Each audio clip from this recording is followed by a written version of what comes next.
अली और आज हम बात करने वाले हैं ब्राइड टू बीज के लिए। As you all know wedding season is all in और जो है इस सीजन में लोग जो है वेडिंग्स ज़्यादा करना प्रेफर करते हैं। दैट्स वाई मैंने ये सोचा कि मैं उन ब्राइड टू बीज के लिए कुछ थोड़ी सी टिप्स जो है वो आप लोगों के साथ शेयर करूँ जो उनके लिए हेल्पफुल हो, आप लोगों के लिए हेल्पफुल हो और सबके लिए हो।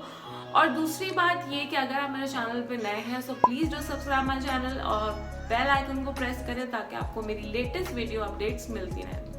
सो अभी हम चलते हैं टिप नंबर 1 की तरफ, जो कि मैं ब्राइड टू बीज को बताने वाली हूँ जो उनके लिए बहुत हेल्पफुल रहेगी। So the tip number 1 is that कि अगर आपके पास ड्रेसेस हैं और वो ड्रेसेस जो हैं आपने ऑब्वियसली जब भी शादी होती है तो आप नए ड्रेसेस जो हैं वो स्टिच करवाते हैं या वो डिज़ाइनर से बनवाते हैं। तो मेनली जो डिज़ाइनर से ड्रेस बनाए जाते हैं वो हमारे कवर्स में आते हैं, जो ड्रेस कवर्स होते हैं प्लास्टिक कवर्स, उसमें उनको वो देते हैं हमें। लेकिन हम लोग जो अपने टेलर से स्टिच कराते हैं ड्रेसेस उनको हम वैसे ही रख देते हैं। बहुत सारे लोग रख देते हैं, मैं ये नहीं कह रही सब रख देते हैं। सो जिनको ये नहीं पता मैं उनको ये टिप देना चाहती हूँ कि आप अपने जितने भी ड्रेसेस हैं जो स्टिच कराएं उनको कवर करके प्लास्टिक बैग में रखें, क्योंकि वो अगर आप सालों तक भी रखे रहेंगे तो उसकी एम्ब्रॉयडरी, उसका कलर कुछ भी ख़राब नहीं होगा, क्योंकि उसके ऊपर डायरेक्ट डस्ट नहीं आएगी। और ऑब्वियसली हमें मौका नहीं मिलता कि हम सारे ड्रेसेस फ़ौरन पहन लें, तो कुछ टाइम बाद पहनते हैं या चलो 10 दिन या 20 दिन बाद एक ड्रेस का मौका मिलता है, तो तब तक वो ड्रेस आपके सेफ रहते हैं। एंड अगर आपने एक बार वो ड्रेस पहन लिया तो उसके बाद आप दोबारा उसको कवर करके हैंग करके या वैसे किसी जगह पे सेव करके रख देंगे तो वो ड्रेस कभी भी ख़राब नहीं होगा। जहाँ हम इतने पैसे जो है अपने स्पेंड कर देते हैं डिफरेंट चीज़ों पर, तो कुछ पैसे स्पेंड करके आप ये प्लास्टिक कवर्स जो है मार्केट से ले सकते हैं। नाउ आई शो यू कि आपको किस तरह के कवर्स लेने हैं। अच्छा, ये ड्रेस अगर मैंने बुटीक से बनवाया है तो यू सी कि इसके पीछे जो है वो एड्रेस और सब कुछ लिखा है और ये इस तरह से पैकेट में है। तो आप इसको चाहे तो यूँ फोल्ड करके ऐसे फोल्ड करके इसको हैंग कर दें तो ये बहुत ज़्यादा जो है वो सेफ रहता है। मतलब ड्रेस बिल्कुल नया का नया रहेगा, उसका कलर कुछ भी ख़राब नहीं होगा। उसको दिमाग में रखें कि अगर आप इस तरह के कवर्स लेंगे तो आपको बिल्कुल भी प्रॉब्लम नहीं होगी अपने ड्रेसेस को सेव करने में। और अगर आप 4-5 साल बाद भी वो ड्रेस निकालेंगे तो वो बिल्कुल नया का नया रहेगा। सो थोड़े से आपको पैसे जो है वो लगाने, इट्स नॉट एक्सपेंसिव मच। मैं आपको दिखाती हूँ कि मैंने दूसरा कवर जो है वो कैसा लिया है। सो this is the normal cover जिसके ऊपर कुछ भी नहीं लिखा हुआ और ये आगे से आपको शो भी हो जाता है कि आपका कौन सा ड्रेस है और क्या है। सो इस तरह इसकी साइड पे इन्होंने जिप दी होती है, तो ये आप खुद बाय कर लें। अगर आपने नॉर्मल टेलर से या कोई नॉर्मल ड्रेस भी, नॉट हैवी नॉट एक्सपेंसिव, अगर आपने नॉर्मल ड्रेस भी बनवाया है तो वो भी आप इसके अंदर सेव कर दें। और अगर आपको किसी को दिखाना भी है ड्रेस तो आप बिल्कुल इस तरह से निकाल के शो कर सकते हैं। तो इसमें आपके ड्रेस का कलर, आपके ड्रेस की एम्ब्रॉयडरी कुछ भी नहीं ख़राब होगी, आपकी ड्रेस सेफ रहेगी। दूसरी टिप है वो ये है कि आप जब भी मार्केट या कहीं भी विजिट करें उससे पहले एक लिस्ट बना लें कि आपको कौन कौन सी चीज़ों की नीड है। और आपने जब वो लिस्ट बना ली तो आपको पता होगा कि मैं ये चीज़ें मुझे लेनी है और कोई भी चीज़ छूटेगी नहीं, हर चीज़ जो है वो आप बाय कर लेंगे।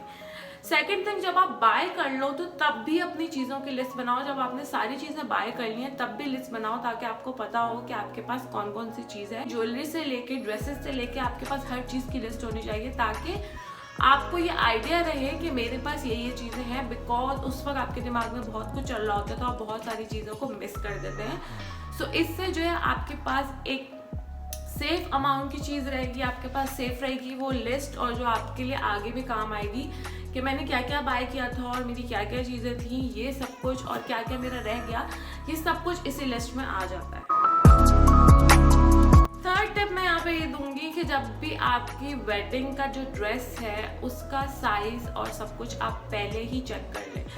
अगर आपने एंड मोमेंट पे आपका जो है वो ड्रेस जो है वो उसका साइज कम या ज़्यादा हो गया तो वो उसका कुछ नहीं हो सकता। सो बेटर है कि उसको पहले कर लें। If your in laws are buying those dresses तो उनको आप अपना, अगर आप खुद वो ट्राई नहीं कर सकते तो एटलीस्ट अपनी ऐसी कोई शर्ट दें जो थोड़ी सी उससे लूज हो बट फिटिंग में आती हो, बहुत ज़्यादा लूज ना हो। क्योंकि मेरे साथ ये हुआ था कि मेरा वेडिंग ड्रेस मैंने खुद बनवाया था, तो उसकी फिटिंग बहुत अच्छी आई थी, जो मैं आपको दिखाऊंगी। और जो मेरा वलीमे का ड्रेस था, it was a tall maxi, और वो बहुत ज़्यादा लूज हो गई थी बिकॉज वो मैंने चेक ही नहीं की थी पहनकर, और एंड टाइम पे सैलून में मैंने जाके देखा कि वो इतनी लूज है कि वो पिन अप करके उन्होंने सेटअप की, बट आपका वो लुक नहीं आता है जो आपको चाहिए होता है।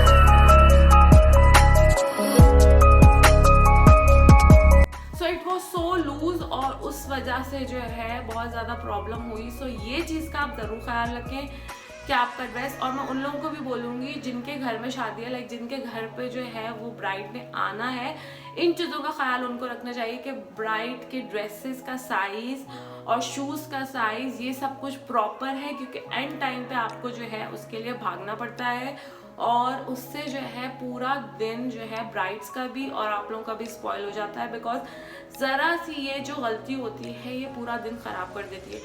सो बेटर है कि जो ब्राइड है वो अगर खुद सब कुछ चेक कर सकती है तो वो करें, नहीं तो उनके इन लॉज को या दूसरे लोगों को इस चीज़ का ख्याल रखना चाहिए कि ब्राइड की हर चीज़ जो है वो परफेक्ट हो। So the next tip is that कि आप अपना एक वो अलग से अपनी एक लिस्ट बनाएंगे उन चीज़ों की जो आपको फौरन जो है वहाँ पे अवेलेबल होनी चाहिए, like your favourite shampoo, which kind of face wash you are using, which kind of conditioner you are using। दूसरों को आपकी चॉइस का नहीं पता कि आप क्या यूज़ करते हो। सो आप छोटे से हैंड कैरी में अपनी कुछ इस तरह की पर्सनल चीज़ें जो हैं वो रखो जो आप अपने साथ लेकर जाओ। So this is the biggest tip, you have to follow this. और आपका हैंड कैरी इज़ लाइक इतना हैंड कैरी होता है, so it's enough for a bride. मतलब आप इस हैंड कैरी में जो है अपना शैम्पू और अपना कंडीशनर और अपना फेस वॉश और जो भी चीज़ें आप स्किन केयर से रिलेटेड यूज़ करते हो, थोड़ा सा मेकअप जो आपको सेकेंड डे जो है वो अप्लाई करना होता है, इस तरह की चीज़ें आप बिल्कुल अलग से रखो और उसको अलग से आप उसकी लिस्ट बना के रखो कि मुझे एट द एंड ये चीज़ें चाहिए। अगर आपके पास सारी चीज़ें अवेलेबल होंगी तो आपको बिल्कुल भी टेंशन नहीं होगी, तो आप आराम से निकालेंगे और उनको यूज़ कर सकते हैं। So this is another tip जो कि आप फॉलो कर सकते हैं।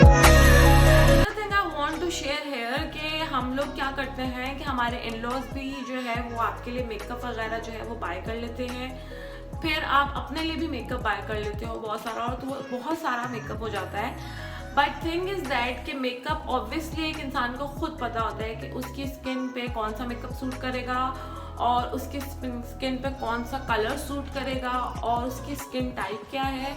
अगर आपके इन-लॉज भी आपके लिए मेकअप बाय कर लेंगे और उनको आपकी स्किन टोन, स्किन टाइप, उस हिसाब से मेकअप का इतनी नॉलेज नहीं होगी, या ऑब्वियसली आपकी स्किन टाइप आप बेटर जानते हो, तो वो मेकअप वेस्ट हो जाएगा।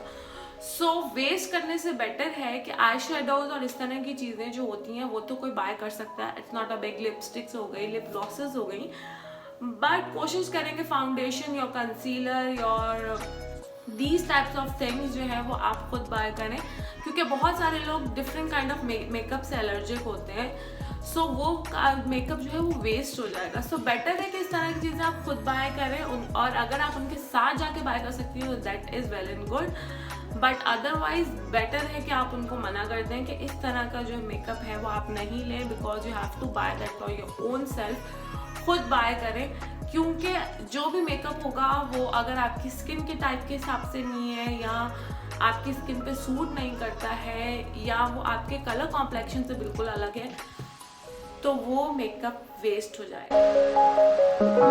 Another tip I want to share with you guys कि शादी पे हमारे बहुत सारे ड्रेसेस होते हैं और हम सारे ड्रेसेस को स्टिच करवा लेते हैं। No, please don't do this, क्योंकि मैंने ये गलती की कि मैंने अपने सारे ड्रेसेस को जो है वो स्टिच करवा लिया, लेकिन कुछ ड्रेसेस मुझे पहनने का मौका मिला, उसके बाद मेरा वेट, एक्चुअली मैंने तो ट्रैवल कर लिया था, दैट्स वाई जो है मैं नहीं पहन सकी, लेकिन बहुत लोगों का ये होता है कि फ़ौरन से प्रेगनेंसी हो जाती है, फ़ौरन से वेट गेन होना स्टार्ट हो जाता है, या वैसे ही उनका वेट गेन स्टार्ट होना शुरू हो जाता है, तो उनको ड्रेसेस फिट नहीं आते।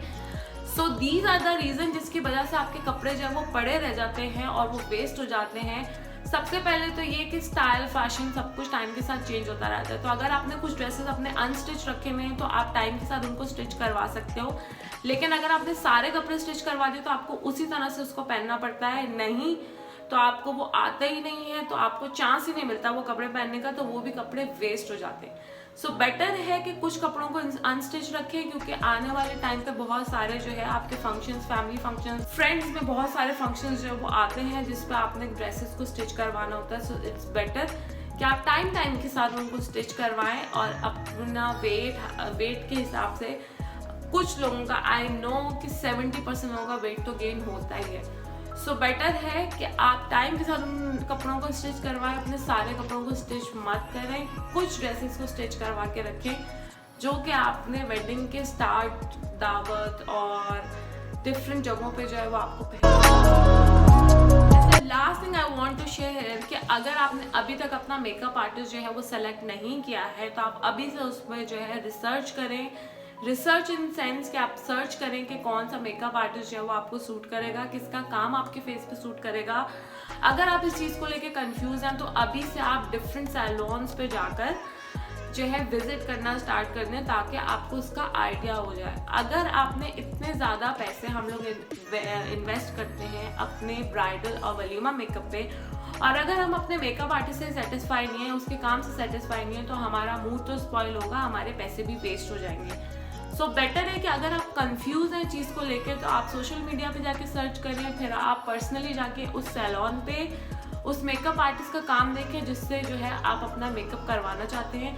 अगर आपने पहले से ही डिसाइड किया हुआ है कि मैं अपना वेडिंग मेकअप इस आर्टिस्ट से करवाऊंगा तो that is well and good, वो एक अच्छी बात है। लेकिन आपको जाकर अगर आप कंफ्यूज हैं तो बेटर है कि अगर आपकी 4 to 5 मंथ्स बाद वेडिंग जो है वो आने वाली है तो उसके ऊपर पहले से ही सर्चिंग कर लें, क्योंकि that is the most important thing. Wedding day पर अगर आपका मेकअप ख़राब होता है, आपको वो लुक नहीं मिलता जो आपको चाहिए, तो आपका मूड जो है वो स्पॉइल हो जाएगा, आपके पैसे जो है वो वेस्ट हो जाएंगे। These are the some tips for the bridals, और होपफुली कि आप लोगों को ये टिप्स जो है समझ में आई होंगी और अच्छी भी लगी होंगी। सो अपने जो है फीडबैक्स मुझे कमेंट्स में ज़रूर बताइएगा।